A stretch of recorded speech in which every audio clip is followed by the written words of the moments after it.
Hello दोस्तों, कैसे आप सभी। आज हम बात करेंगे एम्ब्रोड्रिल ड्रॉप्स के बारे में, जिसको हम खांसी के अगेंस्ट, कफ के अगेंस्ट देते हैं। जब भी हमारे छोटे बच्चों को ये खांसी हो जाती है, कफ से परेशानी होती है, तब ये हम ड्रॉप उनको देते हैं। बात कर लें कि कितनी मात्रा में देनी होती है, तो 6 महीने से नीचे के बच्चों को 0.5 ml दिन में 2 बार, 7 से 12 महीने के बच्चों को 1 ml दिन में 3 बार, 13 से 24 महीने के बच्चों को 2 ml 2 से 3 बार दिन में दे सकते हैं।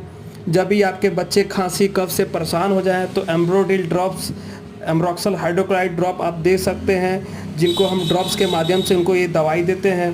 अगर आपके बच्चे को ज़्यादा दिक्कत है, डॉक्टर की सलाह ज़रूर लें।